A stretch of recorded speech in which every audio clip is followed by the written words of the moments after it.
Hello my dear friends, welcome to Sapiens 91। यदि friends आप हमारे चैनल को फर्स्ट टाइम विजिट कर रहे हैं तो चैनल को सब्सक्राइब कर दीजिए और बेल आइकन को प्रेस कर दीजिए ताकि हमारी चैनल की लेटेस्ट अपडेट आपको टाइम टू टाइम मिलती रहे। फ्रेंड्स, मैं आपके लिए एक बार फिर से एनटीपीसी एग्जाम के लिए मोस्ट इंपॉर्टेंट साइंस एमसीक्यूज लेकर आया हूँ। तो फ्रेंड्स, वीडियो को बीच में बिल्कुल से स्किप मत करना और वीडियो के एंड तक बने रहिएगा।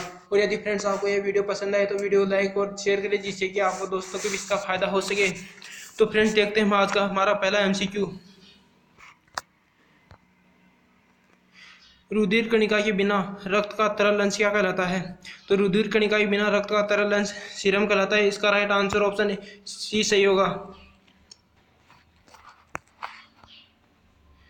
निम्न में से जीवाणु जनित रोग है, तो जीवाणु जनित रोग कुष्ठ रोग होता है। जीवाणु जनित रोग, तो इसका राइट आंसर ऑप्शन डी सही होगा।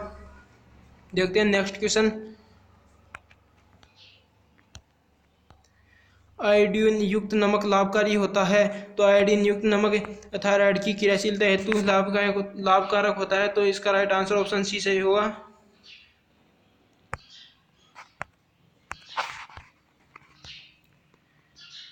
किस रोग से रक्षा करने के लिए शिशुओं को डीपीटी का टीका लगाया जाता है? तो शिशुओं में डीपीटी का टीका रोहिणी, कुकर खांसी, टिटनेस के लिए लगाया जाता है। इसका राइट आंसर ऑप्शन डी सही होगा।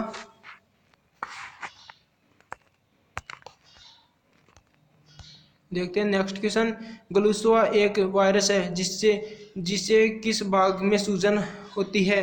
तो ग्लूसोआ से पेराटिड ग्रंथि में सूजन आ जाती है। इसका राइट आंसर ऑप्शन ए सही होगा। देखते हैं नेक्स्ट क्वेश्चन। वर्मी कंपोस्ट का संबंध किससे होता है? तो वर्मी कंपोस्ट का संबंध केंचुआ से होता है। इसका राइट आंसर ऑप्शन सी सही होगा।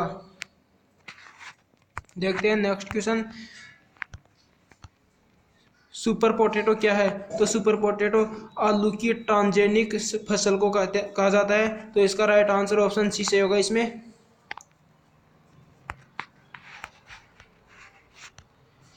पोमेटो क्या है? तो पोमेटो आलू और टमाटर की संकर किस्म की जातियों को कहा जाता है। इसमें राइट आंसर ऑप्शन ए सही होगा। डोली क्या है? बंदर, भेड़, कुत्ता, भैंस। तो डोली भेड़ को कहा जाता है। इसमें भी राइट ऑप्शन राइट होगा। देखते हैं नेक्स्ट क्वेश्चन। ऑक्सीकारक पदार्थ में कौन सी क्रिया संपन्न होती है? तो ऑक्सीकारक पदार्थ में अपचन की क्रिया संपन्न होती है। इसमें राइट आंसर ऑप्शन बी सही होगा। मिश्र धातुएं हैं।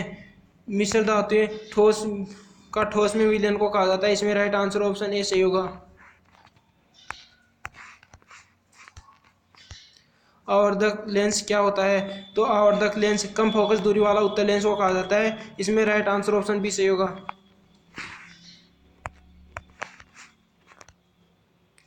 श्वेत प्रकाश को भिन्न भिन्न रंगों में विभक्त करने हेतु किसका प्रयोग किया जाता है? तो प्रकाश को भिन्न भिन्न रंगों में विभक्त करने हेतु प्रिज्म का प्रयोग किया जाता है। इसमें राइट आंसर ऑप्शन सी सही होगा।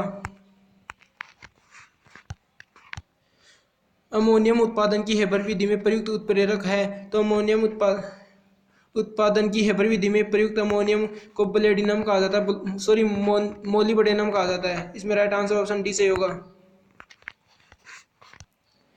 प्रयोगशाला में संश्लेषित किया जाने वाला प्रथम कार्बनिक यौगिक था। तो प्रयोगशाला में संश्लेषित किया जाने वाला प्रथम कार्बनिक यौगिक यूरिया था। इसमें राइट आंसर ऑप्शन सी सही होगा।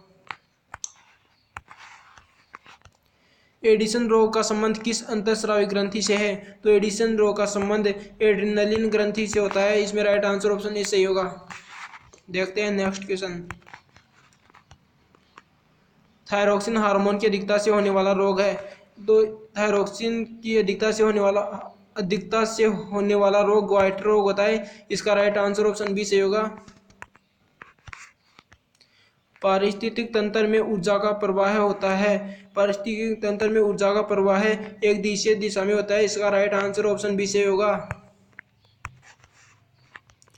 निम्न में से रेशम कीट पालन से संबंधित है। तो रेशम कीट पालन से संबंधित सेरिकल्चर होता है। इसमें राइट आंसर ऑप्शन बी सही होगा।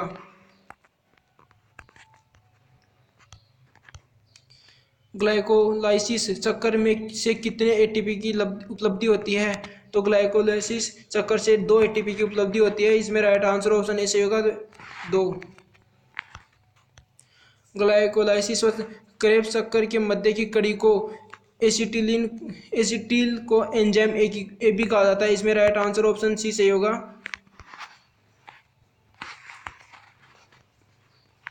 आधुनिक आनुवांशिकता का जनक किसे कहा जाता है? तो आधुनिक आनुवांशिकता का जनक बेटसन को कहा जाता है। इसमें राइट आंसर ऑप्शन सी सही होगा। डायस्टेज एंजाइम का स्रोत है। डायस्टेज एंजाइम का स्रोत लार ग्रंथि होती है। इसमें राइट आंसर ऑप्शन बी सही होगा। देखते हैं नेक्स्ट क्वेश्चन।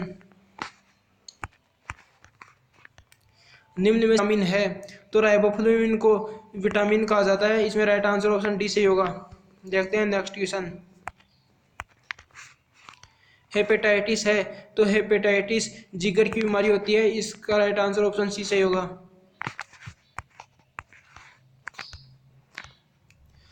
आमाशय में पेप्सिन का स्राव किस कोशिका से होता है? तो आमाशय में पेप्सिन का स्राव मुख्य कोशिका से होता है। इसका राइट आंसर ऑप्शन सी सही होगा। रक्त के थक्के जमने का कारण होता है। रक्त में थक्के जमने का कारण थ्रोम्बिन होता है। इसका राइट आंसर ऑप्शन ए सही होगा। डॉक्टर द्वारा प्रयोग किया जाने वाला स्टेथोस्कोप किस सिद्धांत पर कार्य करता है? तो स्टेथोस्कोप ध्वनि का परावर्तन के सिद्धांत पर काम करता है।